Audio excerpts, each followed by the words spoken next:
할렐루야. 의예나무 교회 주일 예배에 함께 하시는 모든 분들을 환영하고 축복합니다. 각자의 자리 가운데서 예배의 자리를 사모함으로 나오신 줄 믿습니다. 예배를 인도하는 저는 이 앞에 텅 빈 자리를 보면서 아직도 좀 적응하기가 좀 쉽지 않는 것 같습니다. 여러분들은 어떠신가요? 각자의 자리에서 각자의 가정에서 이렇게 예배 드리는 것이 어떠신가요? 우리가 또 새롭게 맞는 이 상황 가운데 또 적응하지 못하는 부분들도 있지만 저를 포함하여서 여러분들 각자가 각자의 자리에서 각자의 가정에서 오직 한 분 예수 그리스도만 바라볼 수 있는 그 집중할 수 있는 그 깊은 은혜로 나아갈 수 있는 그런 기회가 되기를 축복합니다. 그래서 우리 모두가 이 시간에 함께 좀 예배드리고 기도하고 나아가실 때 우리 주변에 있는 상황들을 좀 정리하시고 환경들을 좀 마무리하시고 하나님 앞에만 집중할 수 있는 환경을 위해서 함께 좀 기도하고 사모하는 마음으로 나아갔으면 좋겠습니다. 그래서 오직 한 분 주님만 우리가 인지하고 인식하고 나아갈 수 있는 그런 귀한 시간이 되게 해달라고 우리 시간 첫 곡을 주님 앞에 올려드리며 예수님, 내가 주님을 만나길 소망합니다. 나와 함께하여 주시옵소서. 우리 가정 가운데 함께하여 주시옵소서. 함께 찬양하면서 오늘의 예배를 시작하도록 하겠습니다.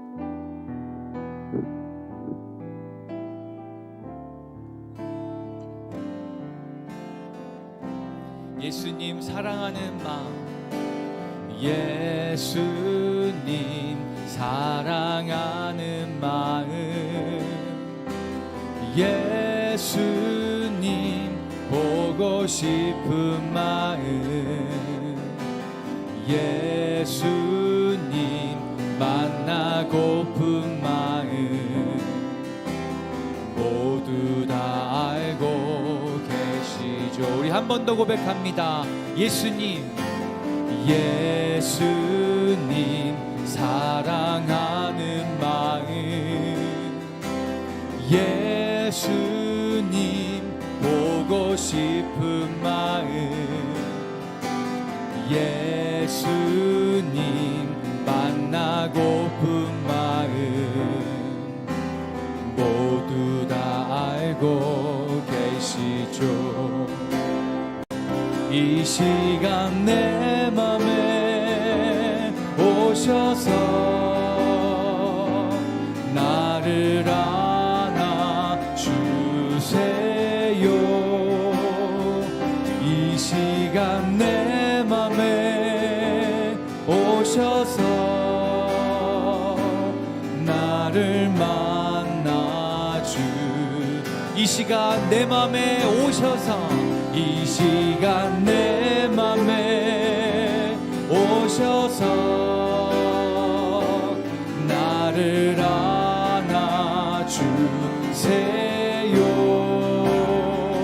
이 시간 내 맘에 오셔서 나를 만나주세요.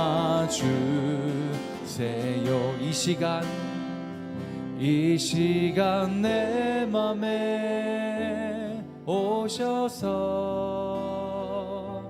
나를 안아주세요. 이 시간 내 맘에 오셔서 나를 만나주세요.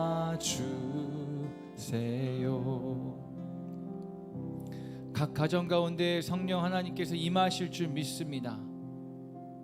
각 가정 가운데 각 성도들의 마음 가운데 이미 찾아오신 예수님, 그 마음을 만지시고 또 위로하여 주시고 격려하여 주시고 또 고쳐주시고 세워주시고 온전케 해주시는 역사가 이 예배 가운데 일어나길 소망합니다. 우리는 그저 그 예수 그리스도 한 분만을 바라보고 나아가오니 주님을 따라가고자 하는 그 모든 성도님들 가운데, 우리 의예나무 성도님들 가운데, 우리 사랑하고 축복하는 우리 의예나무 모든 가족들 가운데 함께 하여 주시옵소서. 이 시간 그것만을 사모하며 주님과 함께 하기를 소망하며 나아가오니 우리 가운데 역사하여 주시옵소서. 감사드리며 예수님의 이름으로 기도합니다. 아멘. 함께 사도신경으로 우리의 신앙을 고백하며 나아가도록 하겠습니다. 전능하사 천지를 만드신 하나님 아버지를 내가 믿사오며 그 외아들 우리 주 예수 그리스도를 믿사오니 이는 성령으로 잉태하사 동정녀 마리아에게 나시고 본디어 빌라도에게 고난을 받으사 십자가에 못 박혀 죽으시고 장사한 지 사흘 만에 죽은 자 가운데서 다시 살아나시며 하늘에 오르사 전능하신 하나님 우편에 앉아 계시다가 저리로서 산자와 죽은 자를 심판하러 오시리라. 성령을 믿사오며 거룩한 공예와 성도가 서로 교통하는 것과 죄를 사하여 주시는 것과 몸이 다시 사는 것과 영원히 사는 것을 믿사옵나이다. 아멘. 이 코로나 시대를 살아가면서 제 안에 들었던 어떤 생각은 마치 그 구약 시대에 있었던 바벨론 때와 바벨론 탑이 무너질 때와 같다라는 생각을 하게 됩니다. 하나님이 바벨론 탑을 무너뜨리신 것은, 사람들을 흩어버리신 것은 그들의 죄가 더 이상 자라나서 그 죄로 말미암아 구원을 받지 못할까 봐 그들을 흩어버리신 거라고 생각합니다. 코로나 시대 가운데 우리가 모이지 못하고 있습니다. 많은 사람들이 흩어져서 모이지 못하고 있는 이 상황 가운데 동일하게 하나님의 마음은 이 코로나 상황을 통하여서 우리가 더 이상 죄를 짓지 아니하고 주님을 다시 한번 바라봄으로 나아가는 것을 원하시는 마음으로 이 상황을 우리 가운데 허락하신 거라고 생각됩니다. 그렇다면 우리는 무엇을 어떻게 해야 되는가라는 질문을 가지고 있는데요. 우리는 어떻게 해야 될까요? 우리가 이 구원을 받을 수 없는, 구원을 바라보고 나아갈 수 있는 이때 가운데 오직 한 분 예수 그리스도만을 붙들고 나아가는 것을 우리가 다시 한번 기억하고 바라보고 나아가길 소망합니다. 그래서 이 시간 좀 그 사랑을, 우리를 구원하시기 원하시는 그 끈질긴 사랑을, 그 영원한 사랑을 우리 함께 찬양하고 우리의 입술로 고백하고 나아갔으면 좋겠습니다. 함께 그렇게 나아가겠습니다.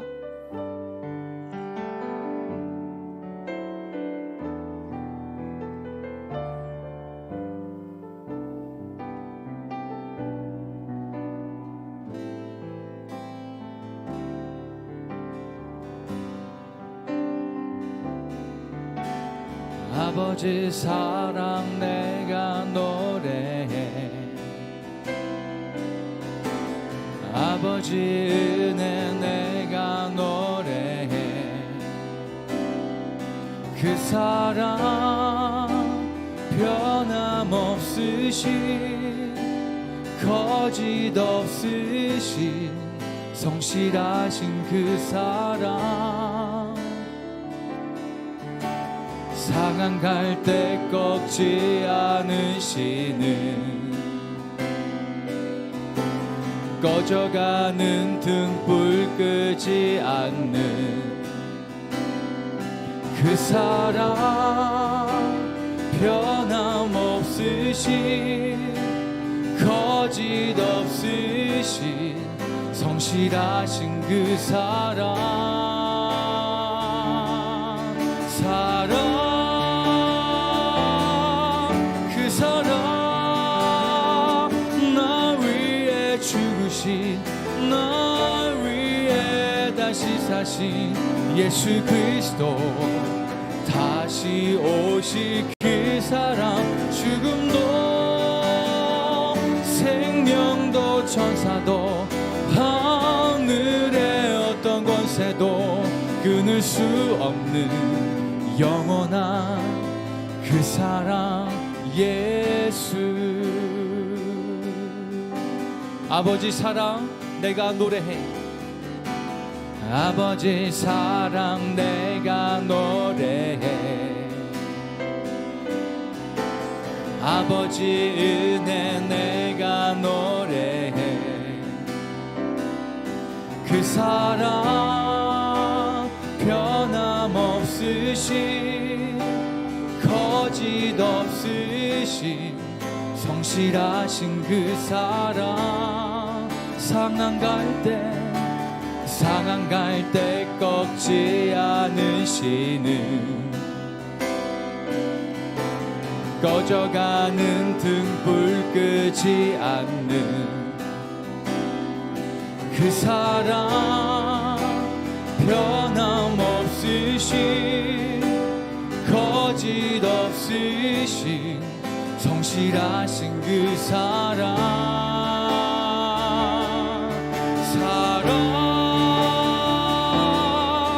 그 사랑 나 위해 죽으신 나 위해 다시 사신 예수 그리스도 다시 오신 그 사랑 죽음도 생명도 천사도 하늘의 어떤 권세도 끊을 수 없는 영원한 그 사랑 예수 그 사랑 나 위해 죽으신 나 위해 다시 사신 예수 그리스도 다시 오실 그 사랑 죽음도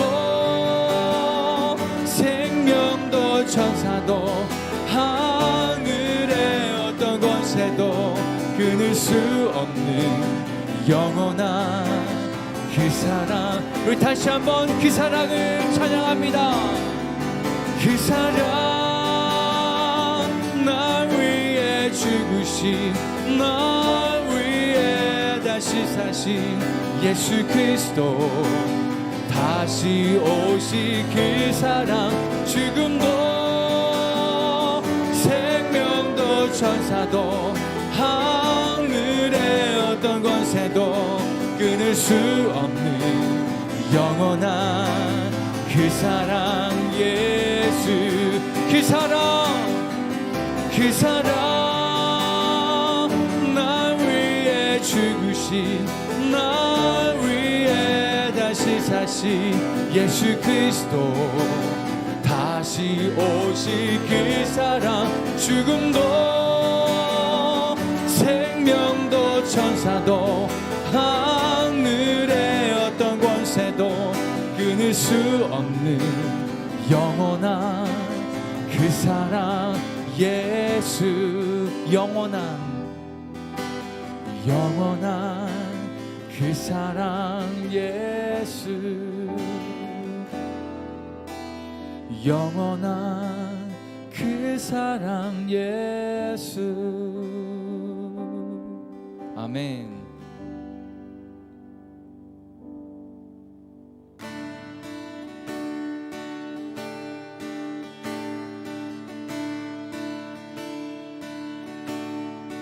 내 모든 시험 무거운 짐을 주 예수 앞에 아뢰이며 근심에 쌓인 날 돌아보사 내 근심 모두 맡으신 내 모든 괴로움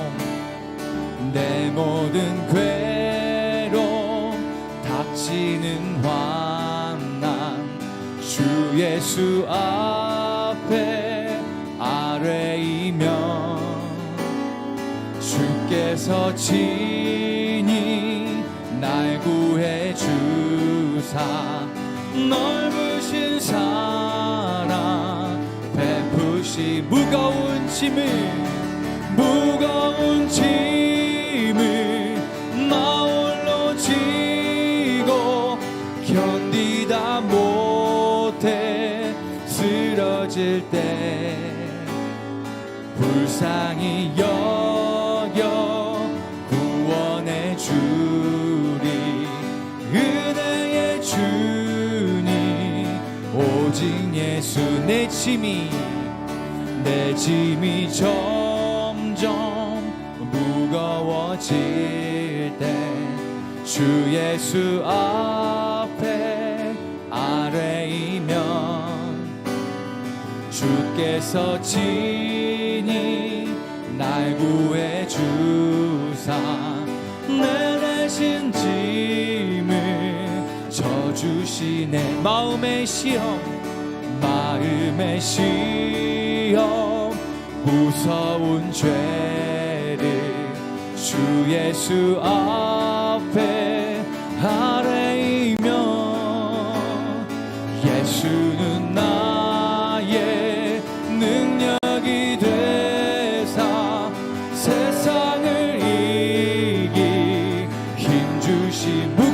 짐을 무거운 짐을 나 홀로 지고 견디다 못해 쓰러질 때 불쌍히 여겨 구원해 주리 은혜의 주님 오직 내 무거운 짐을 나 홀로 지고 견디다 못해 쓰러질 때 불쌍히 여겨 구원해 주리 은혜의 주님. 우리 1절로 한 번 더 찬양합니다. 내 모든 시험 무거운 짐을 주 예수 앞에 아뢰이면 아멘. 근심에 싸 우리를 돌아보사 우리의 모든 근심을 맡으시네. 무거운 짐을 나 홀로 지고 견디다 못해 쓰러질 때 불쌍히 여겨 구원해 주리 은혜의 주님 오직 예수. 무거운 짐을 나 홀로 지고 견디다 못해 쓰러질 때 불쌍히 여겨 구원해 주리 은혜의 주님 오직 예수. 무거운 짐을 나 홀로 지고 견디다 못해 쓰러질 때 불쌍히 여겨 구원해 주리 은혜의 주님.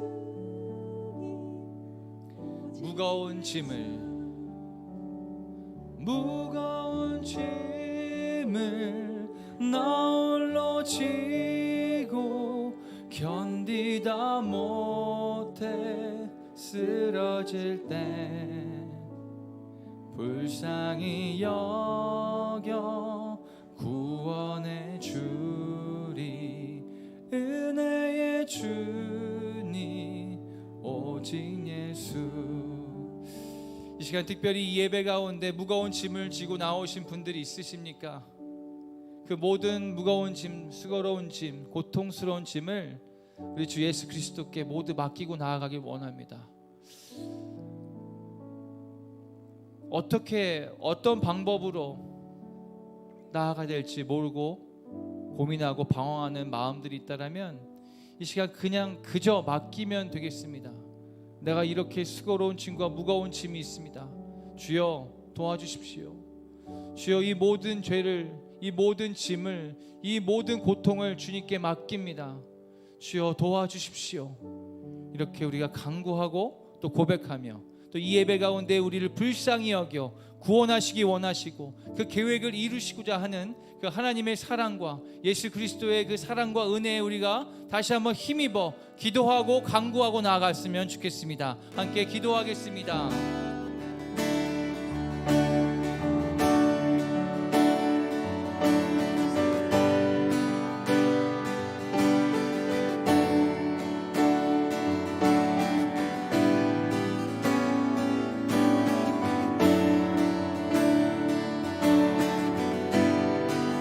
불쌍히 여겨주시옵소서. 우리의 모든 짐을 주님 앞에 맡깁니다.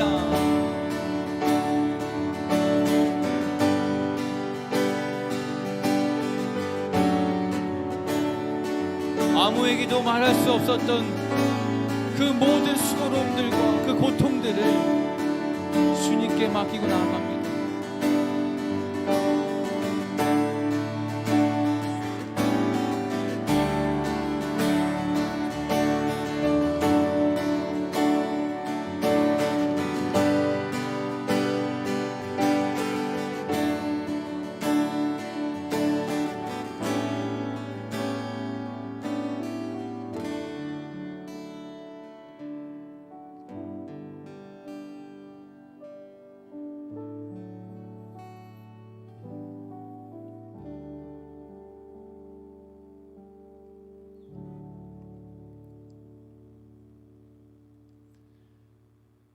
자비와 은혜가 풍성하신 하나님, 우리가 아무것도 주님 앞에 드릴 것이 없고 아무것도 주님 앞에 내세울 것이 없는 우리이지만 수고로운 짐을 진 자들아 다 내게로 오라 하신 주님의 약속의 말씀을 붙들고 오늘도 주님 앞에 나왔사오니 우리를 맞아주시고 우리를 만나 주시옵소서. 아버지, 특별히 이 어둠의 시대 가운데 살고 있는 우리 가운데 하나님의 구원의 역사가 동일하게 계속해서 이루어져 가고 있는 것을 주님 우리가 바라보게 됩니다. 아버지, 믿음의 눈으로 봐야만 그것을 바라볼 수 있는 우리 가운데 주의 긍휼함을 날마다 더하여 주시옵소서. 우리가 만나지 못하고 또 주님 앞에 한 마음으로 한 몸으로 나아가지 못하지만 한 마음으로 나아갈 수 있게 하여 주시고 성령의 메인 끈으로 우리 모든 공동체를 묶어주셔서 주님 앞에 동일하게 나아갈 수 있는 그 귀한 은혜의 시간, 그 예배의 시간들로 이끌어 주시옵소서. 하나님, 이 모든 세대 가운데 하나님의 은혜가 있기를 간절히 소망합니다. 하나님의 은혜를 찾고자 하는 그 갈급한 심령이 더욱더 나오길 소망합니다. 아버지, 모든 상황 가운데서 우리가 우리의 힘으로, 우리의 능력으로, 우리의 어떠한 계획으로 하려고 했던 그 모든 것들을 다시 한번 철저하게 내려놓는 기회가 되시고 온전히 주님밖에 바랄 것이 없는 우리의 모습을 다시 한번 바라보며 오직 우리의 구원자 되신 예수 그리스도를 온전히 바라볼 수 있는 이 시기가 될 수 있도록 우리를 이끌어 주시고 축복하여 주시옵소서. 지금도 신음하고 있는 저 북녘 땅에 있는 많은 주의 백성들 가운데도 동일한 은혜를 허락하여 주셔서 아버지, 배고픔과 또 가난과 여러 가지 질병으로 인한 그 고통 가운데서도 오직 주님을 붙들고 나아갈 수 있는 아버지 그 신앙을 계속해서 붙들 수 있도록 주님 이끌어 주시고 도와주시옵소서. 아버지, 이 시기에 특별히 아이들이 많이 있는 또 그 가정들이 많이 힘든 상황 가운데 있습니다. 밖에 나가가지 못하고 학교에 갈 수 없는 상황 가운데서 아이들이 집에 있을 때 그 다음 세대들이 특별히 그 가정 가운데서 온전한 교육을 받을 수 있도록, 온전한 쉼을 누릴 수 있도록, 온전한 보호를 받을 수 있도록 주님 축복하여 주시고 그들을 섬기고 그들을 보살피는 모든 부모 세대들 가운데도 지혜와 능력을 더하여 주시옵소서. 자영업을 하고 직장 가운데서 코로나로 인하여서 여러 가지 고통받는 자들 가운데 하나님, 주님께서 세상이 줄 수 없는 평안을 허락하여 주셔서 주변에 있는 상황과 또 처해 있는 모든 것들 가운데서 안정을 취하려는 것들이 아니라 온전히 하늘로부터 오는 평안으로 말미암아 이 어려운 시기를 잘 극복해내고 나아갈 수 있는 그 힘을 경험할 수 있도록 특별한 은혜를 허락하여 주시옵소서. 우리가 말씀 앞에 설 때 처음 말씀을 접하는 사람처럼 긴장감과 두려움과 떨림으로 나아가길 소망합니다. 아버지, 이전에 들었던 말씀처럼 그냥 여기는 것이 아니라 새로운 주님의 말씀 가운데 새로운 찬양으로 주님 앞에 고백하며 나아갈 수 있도록 은혜 베풀어 주시옵소서. 성령님께서 이 모든 시간들을 인도하여 주실 때 우리가 그 걸음걸음마다 한 걸음 한 걸음 나아갈 때마다 주님 조심조심 주님의 뜻과 주님의 인도하심을 바라보며 나아갈 수 있는 귀한 시간이 될 수 있도록 주님 축복하시고 인도하여 주시옵소서. 모든 것을 성령님의 인도하심에 맡기오며 살아계신 예수 그리스도의 이름으로 기도했습니다. 아멘.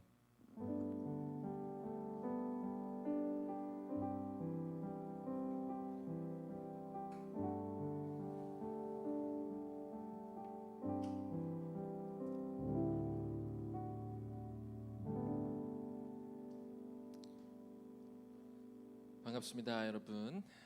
사회적 거리두기 4단계가 2주간 더 연장이 돼서 우리가 또 온라인상으로 만나지만 그러나 예배는 성도들 사이에서는 비대면일지 몰라도 우리가 하나님과 항상 우리가 대면 예배를 어디서 드릴 수 있다, 그런 마음으로 우리가 예배를 하나님 앞에 올려드리면 좋겠습니다. 가지 광고 말씀드립니다.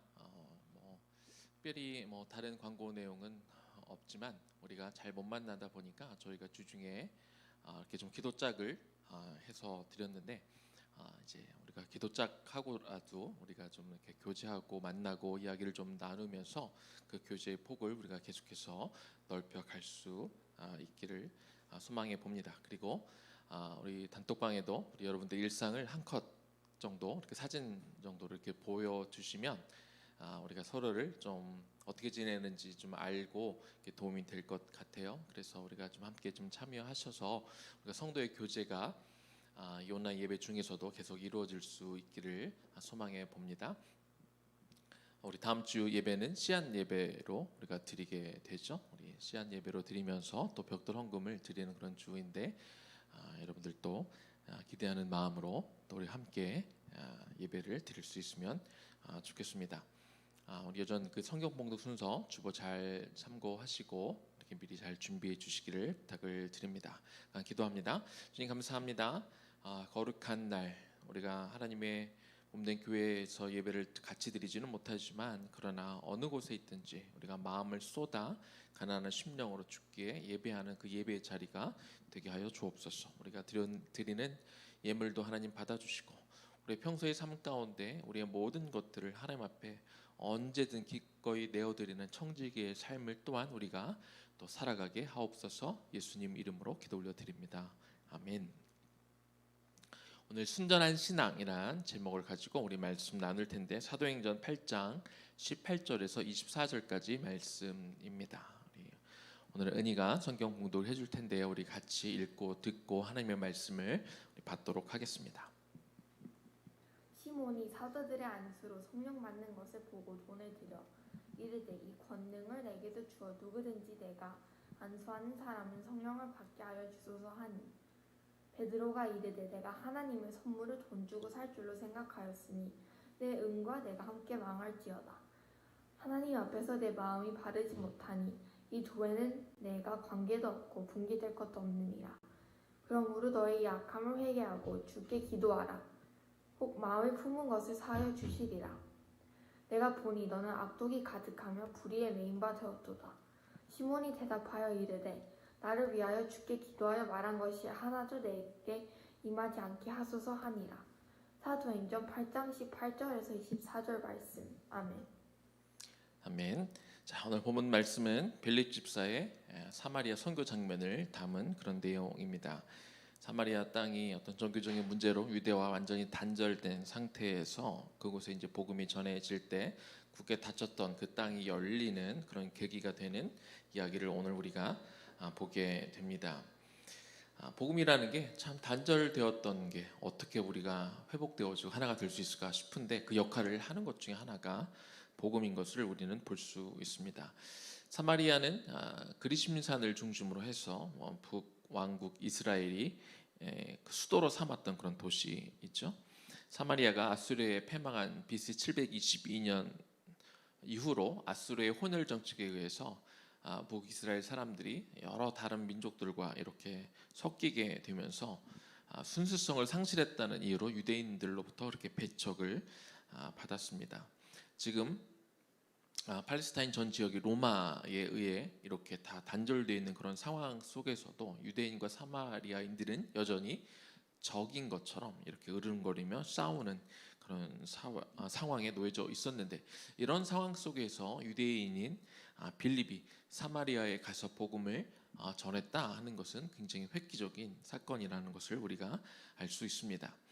오늘 본문에 시몬이 등장하는데요. 이 시몬에 대해서는 성경 외에도 다른 기록들이 있더라고요. 그 중에 사마리아 출신으로서 나중에 예수의 복음을 전하다 순교한 저스틴이라는 사람이 AD 150년에 시몬에 대한 기록이 있는데 시몬은 사마리아의 기톤촌에서 출생한 사람으로 애굽에서 철학과 마술을 배워 당시 사마리아 땅에서 대시몬이라 불렸던 사람이다. 이렇게 기록하고 있고요. 이 사람이 이번 일을 계기로 해서 베드로를 크게 이렇게 반대하고 쫓아다니면서 힘들게 했던 사람인데 로마에까지 쫓아가 베드로를 힘들게 했던 사람이라고 이렇게 기록을 한 부분이 있습니다.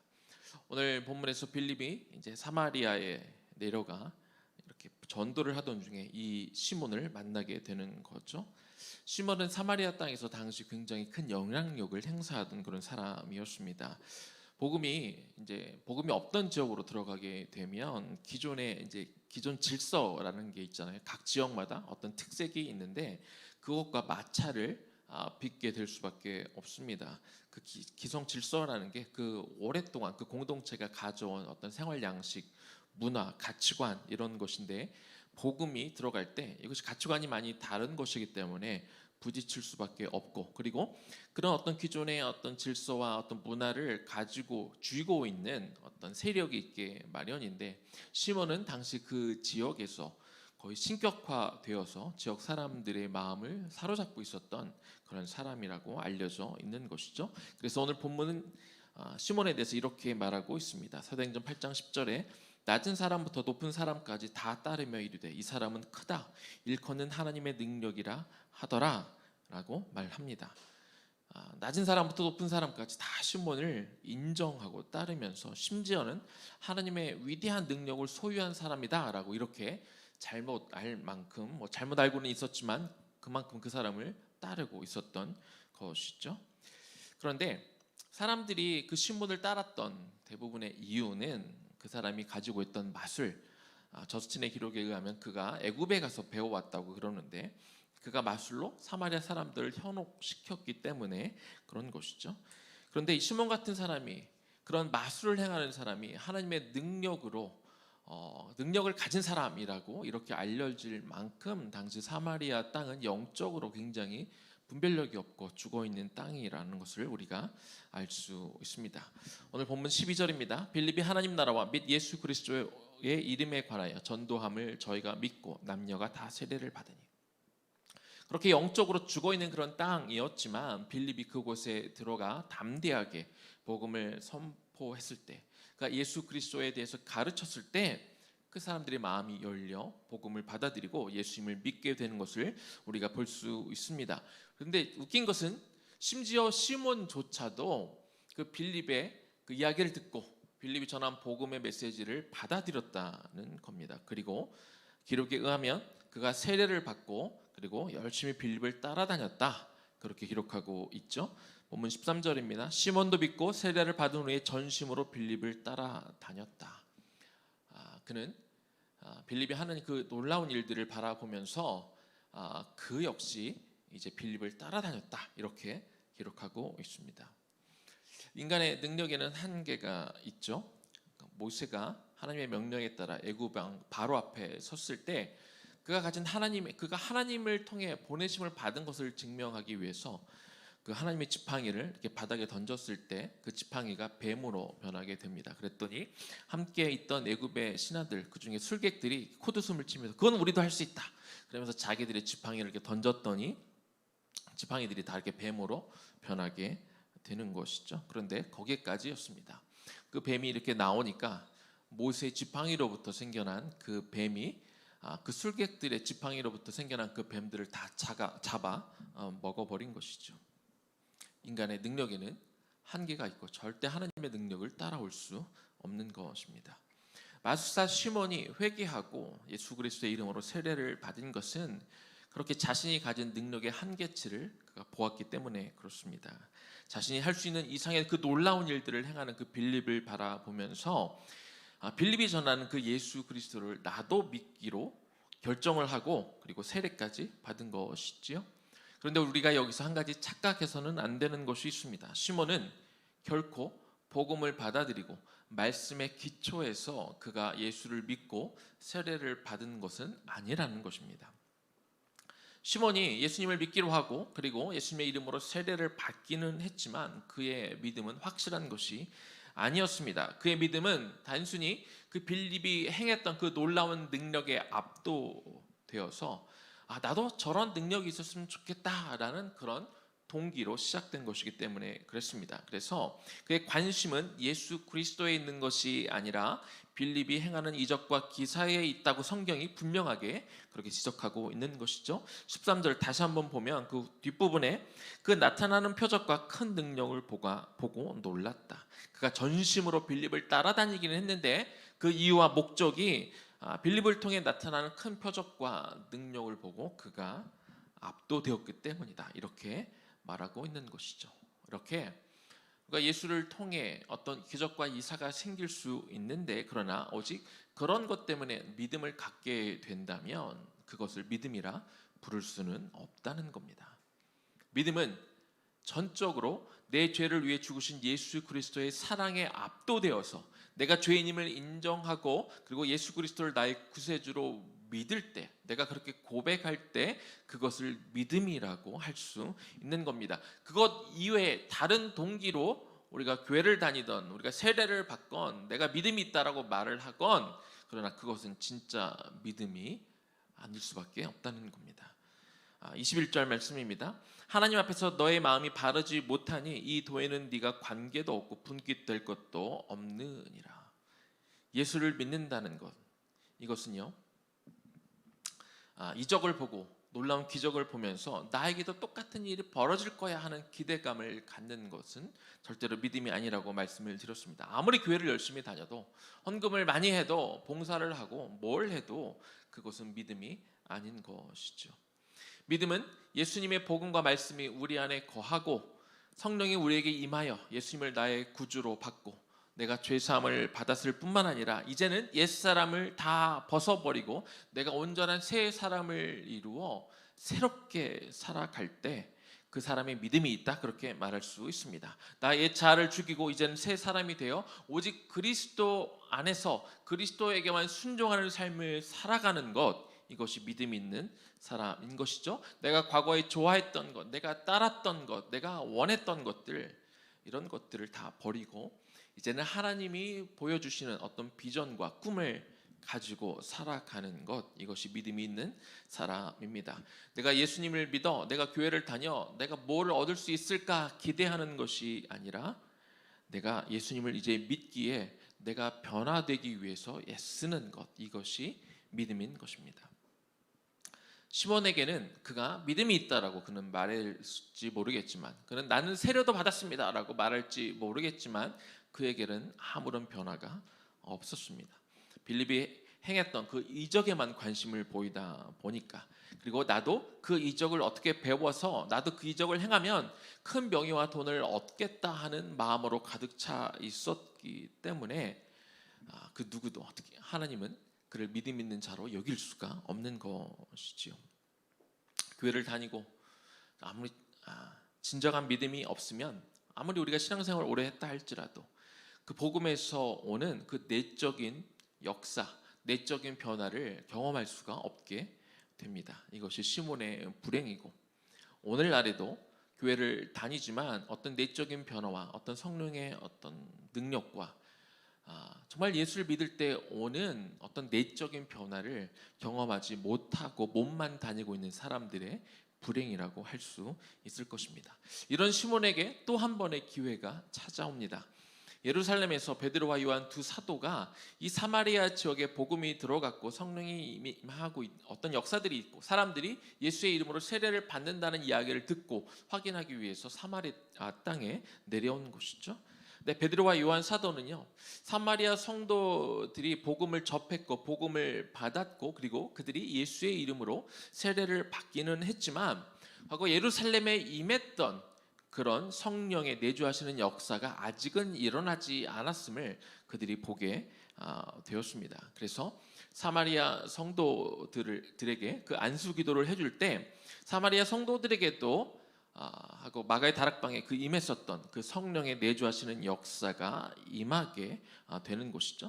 오늘 읽은 본문에는 어떤 식으로 어떻게 과연 그 사마리아 땅에 성령이 임했고 어떤 성령의 역사가 임했는지 자세하게 기록은 되어 있지 않습니다. 하지만 아직 분명한 신앙이 없었던 시몬이 인지할 정도의 성령의 역사가 일어난 것을 우리는 알 수 있습니다. 그러나 시몬은 여전히 어떤 성령의 외적인 현상만 보았을 뿐 성령이 충만한 두 사도를 그가 여전히 만나고 그를 통해 성령의 역사가 임하는 것을 보았지만 그러나 여전히 그에게는 내적인 변화가 없는 것을 우리가 볼 수 있습니다. 그는 아직도 신앙이 무엇인지 믿음의 본질이 무엇인지 파악하지 못하고 있었던 것이죠. 시몬은 이제 두 사도를 보면서 그가 안수하는 자에게 성령이 임하는 것들을 보면서 욕심이 납니다. 그러면서 내가 저 두 사도에게 투자를 해야겠다 이렇게 생각을 하고 사도들을 찾아가서 내가 돈을 줄 테니 당신이 행하는 그런 능력을 나에게도 주십시오. 나에게 가르쳐 주십시오. 나에게 파십시오. 이렇게 제안을 하는 것이지요. 시몬은 사도들이 행했던 그 놀라운 능력들이 하늘에서 하나님으로부터 오는 것을 아직 인지하지 못했고 오직 그들의 어떤 초자연적인 능력으로 그런 이적을 행하는 혹은 어떤 마술을 행하는 것으로만 이해하고 있었던 것입니다. 시몬은 복음을 듣고 성령의 역사를 눈으로 보기는 했지만 그 속에서 아직도 하나님을 만나지 못했고 예수님을 직접 경험하지 못했기 때문에 그저 예수의 이름으로 어떤 믿음으로 그가 어떤 이득을 볼 건지 내가 어떻게 이득을 취할 수 있을지에만 집중하고 있었던 것입니다. 우리 주변에도 이런 일들은 일어나고 있죠. 이게 과거에 있었던 일만이 아니라 지금 우리 현실에서도 지금 우리 교회들에서도 일어나고 있는 일입니다. 제가 전에 금요일에도 잠깐 이야기를 나눴지만 제가 미국에서 사역을 하면서 뉴멕시코에 가서 어떤 성령의 역사들을 경험하게 되고 제가 그리고 돌아와서 4개월 후에 한 1년 정도 제가 사역을 쉬고 있었는데요. 그때 체험했던 어떤 경험 제가 원치 않았는데 하나님이 일부러 방언도 주시고 또 선교지에서 어떤 성령의 놀라운 경험들을 이렇게 하게 되면서 혹여라도 하나님이 어떤 특별한 저에게 은사를 주지 않나 하는 그런 마음으로 이렇게 은사주의 교회를 한 3개월 정도 출석한 적이 있었습니다. 그 교회에 출석하면서 결국 나중에 좀 깨달은 게 하나 있는데 그 교회는 다 은사주의 교회다 보니까 성도의 거의 99%가 다 방언을 하고 예배 시간에도 기도할 때 다 방언으로 이렇게 기도합니다. 그러니까 예배가 항상 뜨겁습니다. 찬송을 부르건 말씀을 들으며 그 반응하는 것도 너무나 뜨겁고 기도할 때는 막 진짜 이 교회당이 무너질 정도로 이렇게 다 같이 뜨겁게 기도하는 것을 봅니다. 그리고 다른 집회 때는 계속해서 방언으로 기도도 하고 뭐 안수도 하고 여러 가지 것들을 하는데 그래도 그나마 그 교회 목사님은 항상 어떤 성령만 강조하는 게 아니라 늘 말씀으로 설명해 주시고 말씀으로 성령에 대해서 이해시켜 주시고 그리고 성령의 어떤 현상들만 추구하지 않도록 이렇게 균형을 잘 잡으려고 하셨던 분으로 제가 그렇게 기억이 납니다. 그런데 한 가지 제가 그곳에서 약간 소그룹에도 들어가서 좀 사람들과 교제도 하고 나누기는 했는데 뭘 한 가지 좀 알았냐면 그분들이 너무 신앙이 뜨겁고 성령의 은사들을 다 최소한 한 가지 이상씩 이렇게 드러나는 것들을 가지고 있는데 그분들이 물론 다 좋은 분들이기는 하지만 다른 교회 성도들에 비해서 그분들이 특출나게 더 인격적이거나 그분들의 좀 더 완전히 구분되는 다른 삶을 살고 있지는 않다는 거죠. 제가 나쁜 이야기를 하는 게 아니라 그렇다고 다른 교회 뭐 성도들에 비해서 더 안 좋다는 게 아니라 그냥 평범한 보통의 일상적인 성도들과 같다는 거예요. 성령의 능력을 경험하고 어떤 성령의 은사들을 가지고 있고 뜨겁게 예배하는 분들이지만 일상의 삶에서는 그렇다고 그분들이 다른 성도들에 비해서 더 특출난 인격이나 예수님의 성품이 드러나는 것은 아니라는 것이죠. 그리고 제가 그곳에 경험하면서 좀 수련회도 가보고 하면서 한 가지 제가 충격을 받은 게 있는데 그게 뭐냐면 이제 은사적으로 충만한 교회다 보니까 가끔 목회자들이 이렇게 찾아옵니다. 찾아와서 이렇게 들어오고 그리고 저도 한 분하고 얘기를 들었는데 어느 교회에서 사역을 하다가 이제 사역을 개척을 준비를 하는데 자기가 왜 왔는지 제가 물어보지도 않는데 이런 얘기를 하는 거예요. 내가 여기 와서 성령의 은사를 내가 배워가지고 나중에 교회를 차려서 나도 이렇게 교회를 해야지. 이렇게 하면 사람들이 몰려들고 적어도 내가 이 교회를 통해 어느 정도 사람들이 오고 내가 먹고 살 수 있을 것 같다. 뭐 이런 얘기를 저한테 하는 것을 보고 제가 너무나 놀란 적이 있습니다. 그런데 실제로 그런 분들이 있다는 거죠. 그분은 그렇게 표현은 하지는 않았지만 이 성령의 능력을 그저 장사꾼처럼 사용하겠다 그런 마음. 자기는 그런 의도로 말을 하지 않았을지는 모르겠지만 그러나 저는 그렇게 느꼈습니다. 사도행전 8장 20절입니다. 베드로가 가로되 네가 하나님의 선물을 돈 주고 살 줄로 생각하였으니 너의 은과 내가 함께 망할지어다. 순전한 신앙을 가진 사람과 그렇지 못한 사람의 차이가 여기에 있습니다. 순전한 신앙이란 무엇일까요?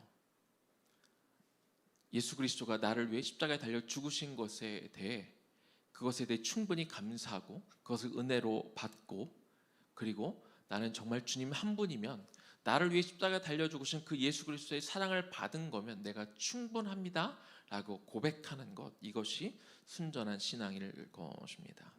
순전한 신앙이 없는 사람들은 교회를 다니고 세례를 받고 심지어 봉사를 하더라도 여전히 세상적인 기준으로 판단하고 평가합니다. 심지어 하나님의 능력까지도 돈으로 해결할 수 있다. 어떤 교회의 부흥과 교회의 어떤 역사도 다 돈으로 해결할 수 있다. 그렇게 생각합니다. 믿음이란 영적인 영역을 여전히 육적인 영역에서 판단하고 그것으로 좌지우지하려고 하는 것이죠. 한국 사회가 경제적으로 폭발적으로 성장하던 때가 있었습니다. 그때 한국 교회도 따라서 같이 성장합니다. 경제도 부흥하고 그러면서 자연스럽게 사람들의 삶, 성도들의 삶도 같이 윤택해지고 그러면서 교회도 같이 성장했습니다. 당시 경제적 성장과 함께 교회가 커지면서 교회들에게 기복주의 신앙이 들어오게 됩니다. 그래서 교회 안에서 풍요롭게 사는 것, 잘 사는 것, 건강하게 사는 것, 어떤 훌륭한 좋은 학교에 가는 것, 이런 것들이 좋은 믿음의 척도라는 잘못된 개념이 같이 들어왔습니다. 내가 돈을 많이 벌면, 내 자식이 잘 되면, 결혼을 잘하면, 세상에서 성공하면 이 모든 것들이 다 하나님이 나에게 주신 은혜라고 받아들이는 그런 개념들이 들어왔는데요. 우리가 이것을 경계해야 됩니다. 하나님이 기뻐하시지 않는 방식으로 성공하고 마치 이것이 내가 하나님의 은혜를 받아서 성공한 것처럼 그렇게 이야기하고, 그렇게 성공하신 분들, 그래서 사회에서 그렇게 영향력이 있는 사람들이 그대로 교회로 들어와 거기 교회 안에서도 또 영향력 있는 사람들이 되고, 그리고 교회를 어떻게 운영하고 하는 그런 방식 가운데 그들이 세상에서 했던 그대로의 방식을 들여와서 하려는 그런 모습들도 보인다는 것이죠. 더 큰 문제는 세상에서 어떻게든 내가 순전한 신앙을 붙들고 내가 하나님의 말씀대로 살려고 애쓰는 사람들, 그러다 보니까 사회에서 우리가 손해보고 우리가 세상에서 흔히 생각하는 어떤 성공을 이루지 못하는 사람들, 그러나 정말 믿음을 붙들고 살아가는 사람들, 그런 사람들이 사회적으로는 영향력이 없는데 그런 이유로 교회에서조차 그들이 인정받지 못하고 그들이 좀 가난하게 사는 게, 그들이 좀 힘들게 사는 것이 마치 그들이 신앙이 없어서 그런 것처럼, 그런 귀한 신앙의 사람들이 교회에서 도리어 영향을 행하지 못하는 그런 모습들도 보게 되는 것이죠. 우리는 순전한 신앙을 가져야 됩니다. 그럼에도 불구하고 설령 우리가 교회나 어떤 곳에서 인정을 받지 못한다 한들 우리는 순전한 신앙을 지킬 수 있어야 됩니다. 22절 말씀입니다. 그러므로 너의 이 악함을 회개하고 주께 기도하라. 혹 마음에 품은 것을 사하여 주시리라. 베드로는 시몬에게 이 악한 생각을 회개하고 주님께 기도해라 이렇게 말하고 있습니다. 회개는 돌이키다라는 것이죠. 내가 과거의 죄로부터 돌이켜야 됩니다. 내가 과거 예수 믿기 전에 가졌던 생각으로부터 돌이켜야 됩니다. 사도행전 8장 23절입니다. 내가 보니 너는 악독이 가득하며 불의에 매인 바 되었도다. 베드로는 시몬에게 네가 악독이 가득하다 그렇게 말하고 있습니다. 그의 마음과 생각에 들어와 있는 불의한 생각을 떨쳐버리지 못하게 되면 그것이 온통 내 마음을 차지하고 나를 묶어 버리게 되는 것이죠. 우리는 연약하고 기본적으로 악한 마음이 있기 때문에 악한 마음이 들어올 때 우리가 그때그때 바로바로 해결하지 못하게 되면 그 악한 마음은 금세 우리 마음을 다 온통 주인으로 차지해 버리게 되고 우리가 그것을 나중에 떨쳐버리기가 너무 어렵게 됩니다. 나쁜 생각들이 들어올 때 귀찮아가지고 그거 나중에 그냥 회개하면 되지라고 미뤄두게 되면, 그러나 그 마음이 이미 나를 붙들어서 우리가 거기서 벗어나기가 너무 어려워지는 것이죠.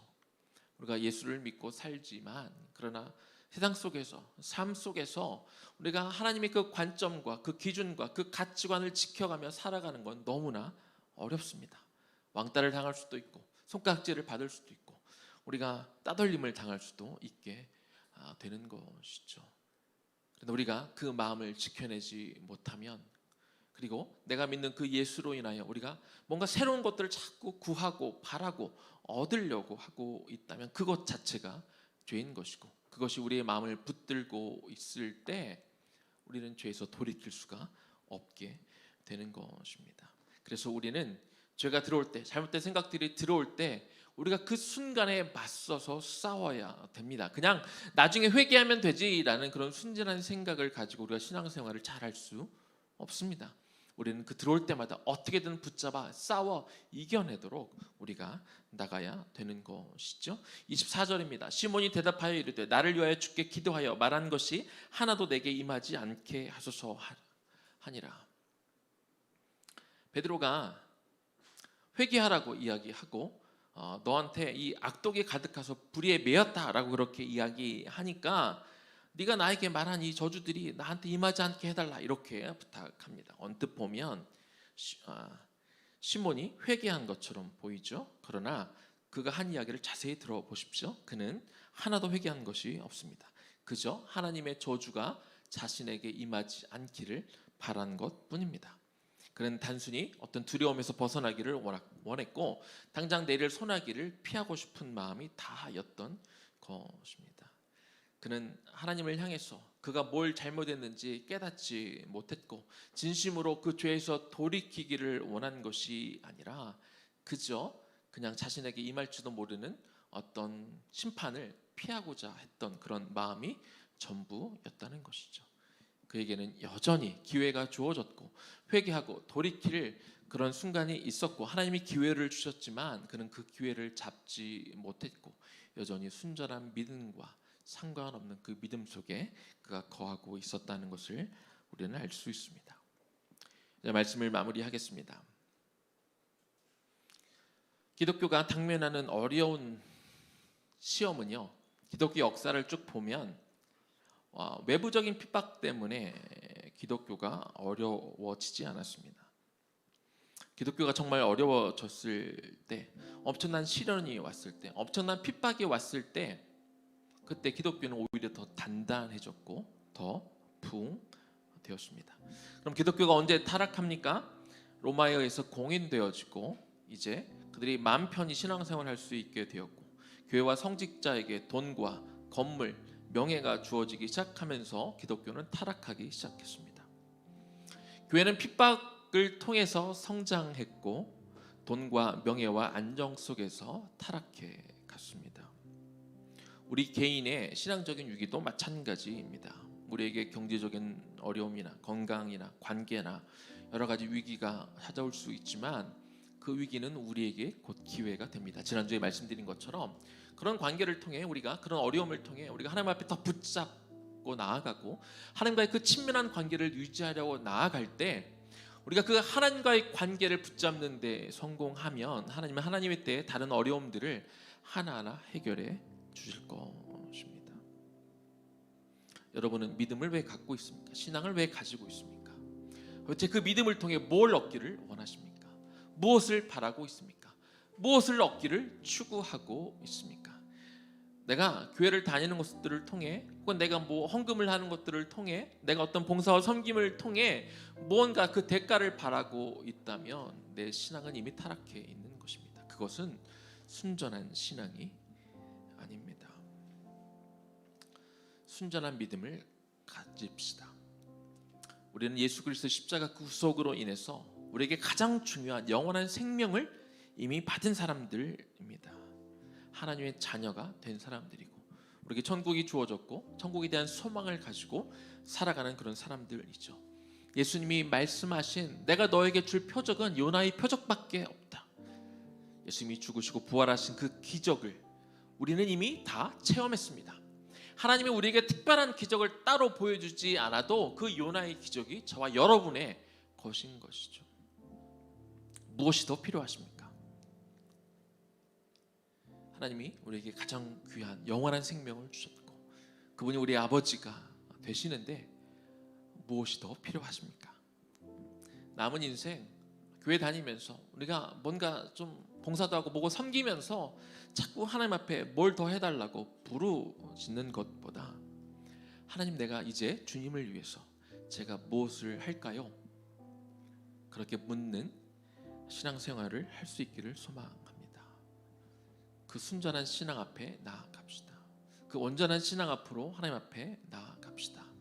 문제에 매몰되지 말고 그 문제의 주관자가 되시는 하나님 앞에 바로 서고 내가 하나님과 관계를 바르게 맺고 있는지 날마다 점검해 봅시다. 그렇게 될 때 우리가 애통해하며 기도하는 것들을 하나님의 때 하나님의 방법으로 하나님이 극복할 수 있는 힘도 지혜도 또 필요하면 그것들을 함께 헤쳐나갈 수 있는 동역자들도 하나님이 붙여주실 것입니다. 내가 순전한 신앙, 순전한 믿음을 가지고 있는지 점검하며 날마다 주 앞에 나아갈 수 있기를 주님의 이름으로 간절히 축원합니다.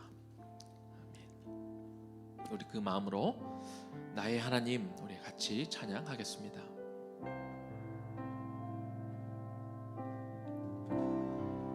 나의 사랑, 나의 사랑, 너는 어여쁘고 참 귀하다. 어느 보석보다 귀하다. 내가 사랑스럽지 않을 때 너를 온전히 사랑하고 너와 함께하려 내가 왔노라. 주의 사랑, 주의 사랑, 이 사랑은 결코 변치 않아. 모든 계절 돌보시네. 푸른 마르고 꽃은 시드나 주의 말씀은 신실해. 실수가 없으신 주만 바라라. 한 번 더 찬양하면 좋겠네요. 나의 사랑, 너는 어여쁘고 참 귀하다. 나의 사랑, 너는 어여쁘고 참 귀하다. 어느 보석보다 귀하다. 내가 사랑스럽지 않을 때 너를 온전히 사랑하고 너와 함께하려 내가 왔노라. 주의 사랑, 주의 사랑, 이 사랑은 결코 변치 않아. 모든 계절 돌보시네. 푸른 마르고 꽃은 시드나 주의 말씀은 신실해. 실수가 없으신 주만 바라라. 주님의 나라와 뜻이, 주님의 나라와 뜻이 나의 삶 속에 임하시며 주님 알기를 주만 보기를 소망해.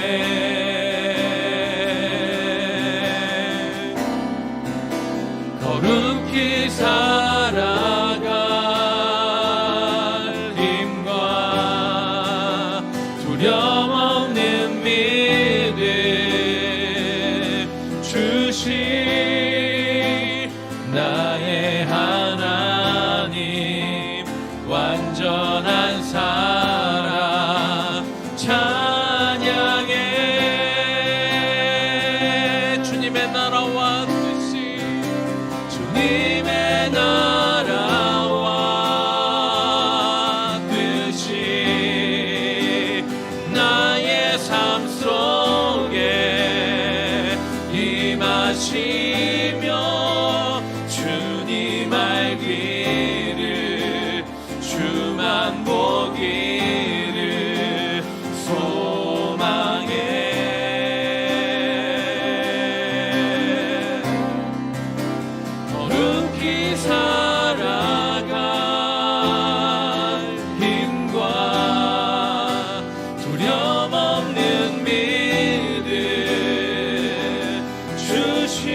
살아계신 우리 하나님의 이름을 마음껏 찬양하기를 원합니다. 찬양하리 찬양하리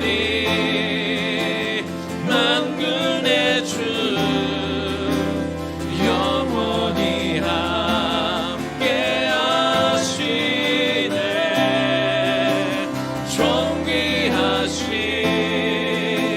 사랑의 왕 영원히 통치하시네.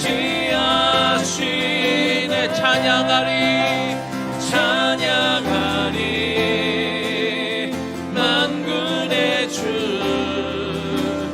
영원히 함께 하시네. 존귀하신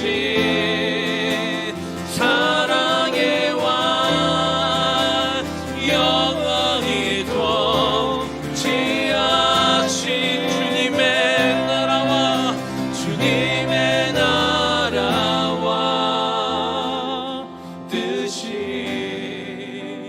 나의 삶 속에 임하시며 주님 알기를 주만 보기를 소망해.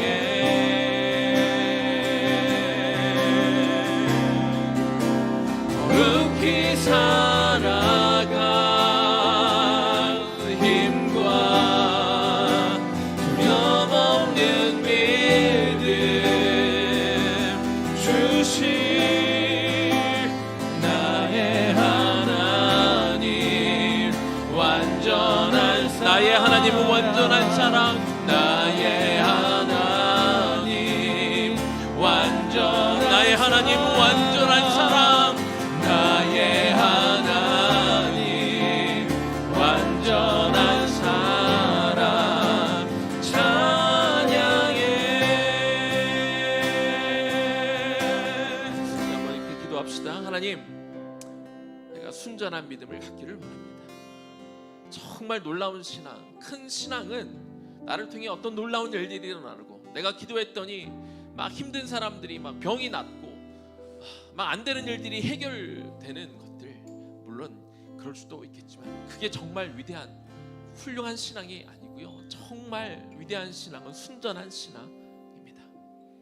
내가 주님으로부터 하나님이 나에게 허락하신 그 사랑의 위대함을 알고 이미 나에게 영원한 생명이 주어졌음을 알아 그로 인해 하나님 앞에 정말로 감격과 감사 가운데 거하며, 이제부터는 하나님 내가 또 뭘 얻을까요? 하나님 앞에 내가 또 뭘 내가 받아낼 수 있을까요? 뭘 받아내는 사람의 능력이 아니라 이제 내가 주님을 위해 내가 받은 사랑이 너무 큰데 내가 이제부터는 주님을 위해 어떻게 살아갈까요?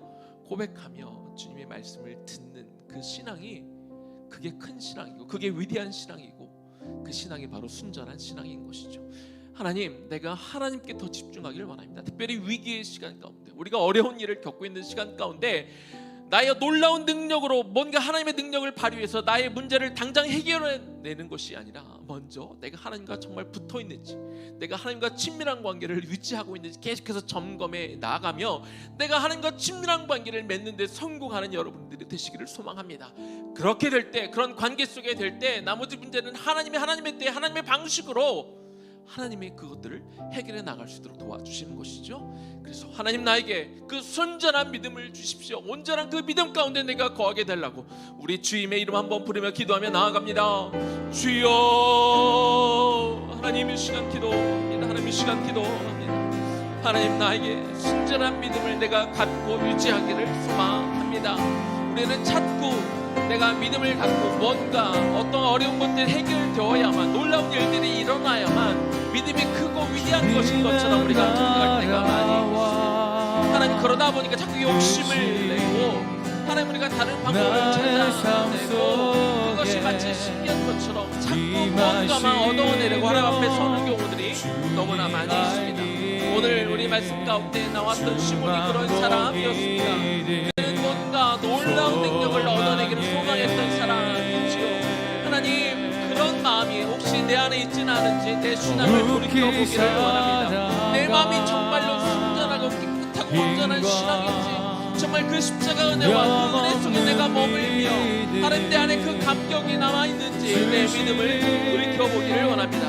한꺼풀 하나님 나를 뒤덮고 있는 것을 한꺼풀 벗어나 하나님 내 안을 들여다보기를 원하고 자꾸 내 안에 다른 욕심과 무엇을 자꾸 받아야 된다는 어떤 강박 속에 내가 남아있다면 하나님 그런 마음들을 이제 주의 보혈로 덮어주시고 내가 십자가 앞에 다시 서기를 원합니다. 내가 그 십자가 앞에 다시 한번 서기를 원합니다. 이미 내게 충분한 사랑, 십자가의 그 사랑을 나는 받은 사람입니다. 하나님 그러기에 이제 내 삶이 내가 원하고 바라는 것들이 다르기를 원합니다. 내가 구하고 추구하고 하나님 앞에 기도하는 기도의 제목들부터 바뀌어 나가기를 원합니다. 아버지 하나님 그 신실하신 놀라운 하나님의 사랑을 우리가 왜 충분히 받았던 것들을 인지하지 못하고 왜 나는 자꾸 덜 받아야 되는 사람으로 생각합니까? 오 아버지 하나님 내 믿음을 점검하고 내 마음의 동기를 점검하고 내 신앙의 순수성을 하나님 앞에 점검하는 시간이 되기를 원합니다. 그렇게 앞에 나와 내가 올바르지 못하고 욕심 가운데 내 신앙들이 있다면 그리스도 예수 그리스도의 보혈로 다시 한번 나를 덮어주시옵소서. 내 악독한 마음이 하나님 내가 가득하여 내가 죄의 매일까 두렵습니다. 하나님 내가 날마다 죄에 거하며 잘못된 마음 있는 것을 알면서도 내가 영적으로 게을러서 그냥 나중에 회개하면 되지 내가 미루지 않게 하여 주시옵소서. 나의 연약함과 나의 죄성을 나중으로 미루지 않기를 원합니다. 지금 주 앞에 나와 이 시간 주 앞에 엎드려 하나님 나의 더럽고 악독한 것들을 주여 내가 주께 맡기며 이것들을 지금 해결받기를 원합니다. 주의 보혈이 바로 이 시간 이 자리에 임하여 내가 깨끗함을 회복하기를 원하고 나의 신앙의 순전함과 온전함을 내가 얻기를 원하오니 주여 도와주시옵소서. 하나님 이것을 기도하는 당신의 종들과 하나님 주 몰라 이 자리에서 예배드리는 우리의 마음과 그 마음 가운데 정말 하나님의 십자가의 그 보혈이 우리의 몸과 마음을 다시 한번 덮기를 원하여 우리가 그 순전하고 깨끗한 신앙 내가 처음 예수를 믿어 끊었던 그 구원의 기쁨과 감격으로 우리가 돌아가기를 원하오니 주여 우리를 도와주시옵소서. 하나님 우리의 마음과 적인 마음과 내 모든 신앙을 주여 주 앞에 내놓고 용서하오니 주여 용서하여 주시옵시고 주 앞에 다시 나올 수 있도록 주여 도와주시옵소서. 찬양하니 만군의 주 영원히 함께 하시네. 존귀하신 사랑의 왕 영원히 통치하시는 주님의 나라와 주님의 나라와 뜻이 나의 삶 속에 임하시며 주니 알기를 주만 보기를 소망해.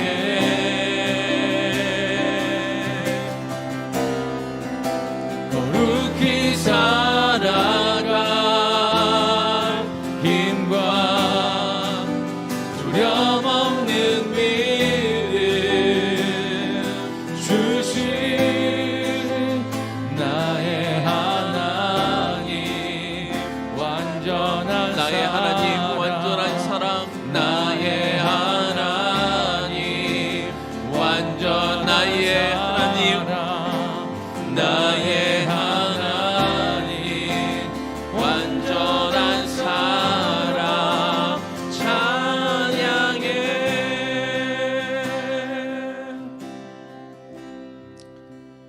우리가 예수를 믿었을 때 나 같은 죄인을 위해 주님이 이 땅에 오셔서 십자가에 달려 죽으셨다는 것들이 정말로 깨달아졌을 때 우리는 그 복음을 그냥 앉아서 받을 수가 없었습니다.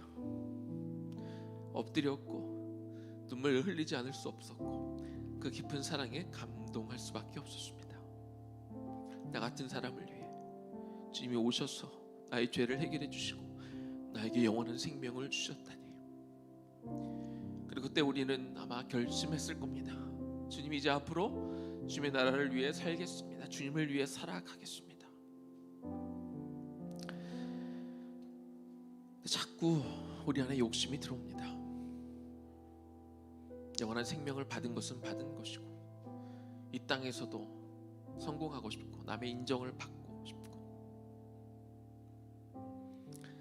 인정받고 사는 것, 잘 사는 게 나쁜 것이어서가 아니라 자꾸 그것으로 나를 드러내기를 원하고 그것들을 추구하고 그러다 보니 우리 영적인 것들을 자꾸 우리가 그것들을 내가 타협하면서까지 기독교 가치관과 가장 중요한 우선순위를 내가 바꾸어 가면서까지 세상 것들을 이미 구원은 나에게 주어졌으니 그건 나중 일이고 천국에 가는 건 나중 일이고 자꾸 내 욕심이 드러납니다. 내가 요즘 무엇을 놓고 기도하고 있습니까? 내 기도 앞순위에 있는 것들은 무엇입니까? 하나님, 내가 먼저 내 신앙이 정말 순수한지 내 믿음이 순전한지 돌아보기를 원하고 내가 정말로 날마다 주님과 가까이 가고 있는지 주님께 붙어 있는지 주님이 내 안에 있고 나는 주님 안에 거하고 있는지 돌아보게 하여 주옵소서. 내가 이것에 매진할 때 내가 이것에 대한 우선순위를 놓지 않으면 나와 함께하고 계신 그 주님이 나와 동행하고 계신 그 주님이 나의 아버지 되신 그 주님이 우리 급해 보이고 나를 힘들게 하는 그런 문제들도 하나님이 하나님의 방식대로 그 문제를 해결해 주시건 그 문제를 극복할 수 있는 힘을 주시건 그리고 그 문제를 통해 나의 믿음을 더 성숙하게 해 주시건 하나님 우리에게 가장 좋은 것을 허락해 주실 것입니다. 우리의 그 연약한 믿음, 때 묻은 믿음을 주님 그리스도 십자가 보혈로 다시 한번 덮어 주옵소서. 그리고 이 시간 다시 한번 우리의 머리마다 손을 얹어 주시고 우리에게 안수하여 주옵소서. 성령의 그 능력으로 우리가 덧입을 수 있도록 그래서 세상의 욕심과 세상의 것들이 우리 안에 들어와 우리의 마음을 붙들고 우리를 매지 못하도록 주여 우리를 그렇게 지켜주셔서 가장 귀한 믿음은 순전한 신앙이고 가장 능력 있는 신앙은 그리스도 예수 복음의 십자가 앞에 서는 그 신앙인 것들을 우리가 놓치지 않게 하여 주시고 내가 그 신앙을 지켜낼 뿐만 아니라 우리 자녀들에게도 똑같은 신앙 세상의 어떤 가치들을 심어주지 않고 더 좋은 것들을 물려주는 것이 아니라 내가 그들에게 같이 줄 수 있는 가장 귀한 것은 이 순전한 신앙임을 깨달아 우리 아이들에게도 그 귀한 것 주게 하여 주옵소서. 이제는 우리 주 예수 그리스도의 은혜와 하나님 아버지 극진하신 사랑하심과 성령의 감동 감화하심과 그 교통 역사하심이 순전한 신앙을 구하고 온전한 믿음을 추구하며 예수 그리스도 십자가 앞에 날마다 서며 그래서 혹이라도 때 묻은 신앙과 믿음이 있다면 그것들을 예수 그리스도의 보혈로 덮음을 통하여 주 앞에 깨끗하게 나아가고 주님과 그 날마다 친밀한 관계를 유지하며 살아가게 될 우리 청장년 세대 또 우리 다음 세대들 머리 위에 지금부터 영원까지 충만하게 거하시기를 간절히 축원하옵나이다. 아멘.